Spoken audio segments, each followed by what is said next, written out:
बोलो श्री कृष्ण भगवान की जय हो। भक्तों, मैं आप लोगों को एक कथा सुनाना चाहता हूँ।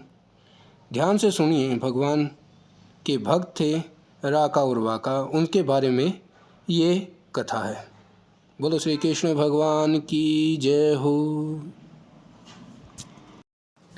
राका जी पंढरपुर के लक्ष्मीदत्त ब्राह्मण के पुत्र थे तथा हर्षदेव ब्राह्मण के घर बांका जी नाम की एक कन्या ने जन्म लिया। इसी कन्या का विवाह रांका से हुआ, जो लक्ष्मीदत्त के ब्राह्मण के पुत्र थे। दोनों ही पति पत्नी महाभागवत भक्त थे। इन्होंने कंगाली को ही भगवान की कृपा रूप में खुशी से सिर चढ़ाया था। घर में कुछ खाने को न था, फिर भी भगवान की कृपा समझकर वो खुश थे। प्रभु भी अनर्थ ही जड़ धन, जो ये जड़ धन है, से अपने भक्तों को दूर रखते हैं। दोनों जंगल से लकड़ी चुनकर शहर में बेच देते और उसी से जीवन निर्वाह चलाते। इनके मन में कभी सुख, आराम या भोग की इच्छा ही नहीं जागती थी।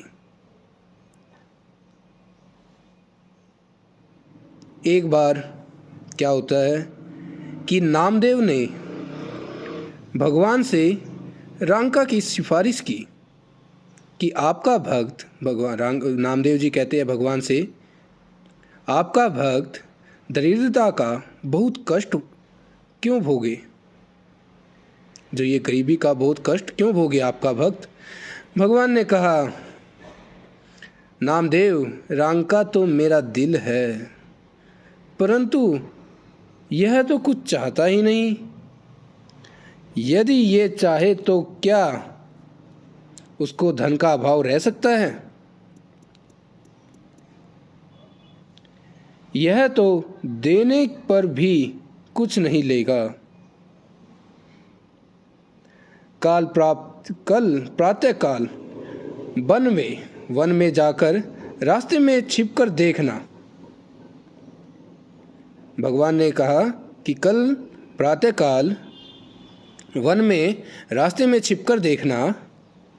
भगवान ने दूसरे दिन सोने की मोहरों से भरी थैली रांका के रास्ते में डाल दी।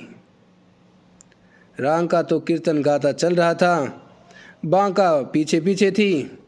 भगवान श्री कृष्ण का, भगवान नारायण भगवान का कीर्तन करते हुए चल रहे थे। रांका और बांका दोनों मोहरों की थैली देखकर, रांका ने देखा कि रास्ते में मोहरों की थैली पड़ी है और वह उसे धूल से ढकने लग गया। जो सोने की थैली थी, सोने के मोहरों की थैली थी, उसको धूल से ढकने लग गया। इतने में बांका आ गई, पूछने लगी कि रांका, ये कहाँ से सोने की मोहरे की भरी थैली ढाप रहे हो? उसने बोला कि ये सोने की मोहरे की जो भरी हुई थैली है, इसको ढक क्यों रहे हो? तो रांका ने कहा कि बांका से कभी तुम्हारे मन में लोभ आ जाए और लोभ से भजन नहीं होगा। बांका हंस पड़ी और कहने लगे कि आप तो धूल को धूल से क्यों ढक रहे हो?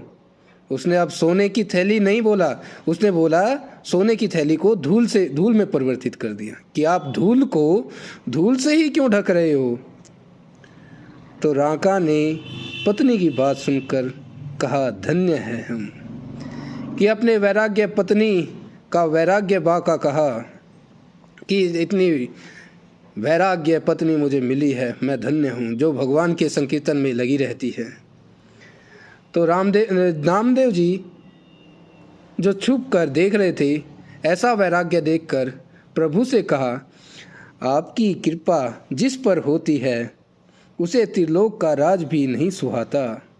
भगवान श्री कृष्ण, भगवान महाराज नारायण प्रभु की जिस पर कृपा होती है तो उसको तो त्रिलोक का राज भी नहीं सुहाता, उसे तो अच्छा नहीं लगता। भगवान श्री कृष्ण का कीर्तन ही बहुत अच्छा लगता है। प्रभु ने लकड़ी काटकर भरोटे बांध दिए। अब वो लकड़ी काटने वन में गए हुए थे तो भगवान श्री कृष्ण ने सोचा कि ये लो एक और चीज़ देखते हैं, तो लकड़ी काटकर, सारी सूखी लकड़ियाँ काटकर बांध दी।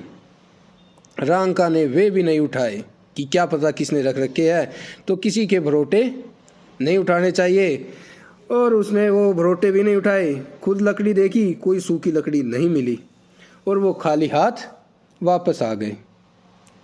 पानी पीकर व्रत कर कर सो गए और कहने लगे कि धन के दर्शन का यह फल है। जो रास्ते में हमें सोने की थैलियों का धन का दर्शन किया था, उसका यह फल है कि हमें आज लकड़ी भी नहीं मिली कि बेचकर हम गुजारा कर लेते। अगर यदि हम उस धन को उठा लेते तो पता नहीं क्या पाप लगता।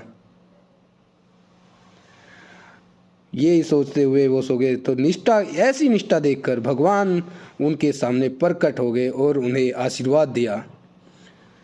रांका और बांका को आशीर्वाद दिया और अपने धाम को ले गए। बोलो श्री कृष्ण भगवान की जय, बोलो भक्त और भगवान की जय, रांका बांका की जय हो, नारायण प्रभु की जय हो। नारायण नारायण श्रीमन्नारायण नारायण नारायण नारायण नारायण भजमन्नारायण नारायण नारायण नारायण नारायण श्रीमन्नारायण नारायण नारायण नारायण नारायण भजमन नारायण नारायण नारायण श्रीमन्नारायण नारायण नारायण नारायण नारायण भजमन नारायण नारायण नारायण। बोलो श्री कृष्ण भगवान की जय हो।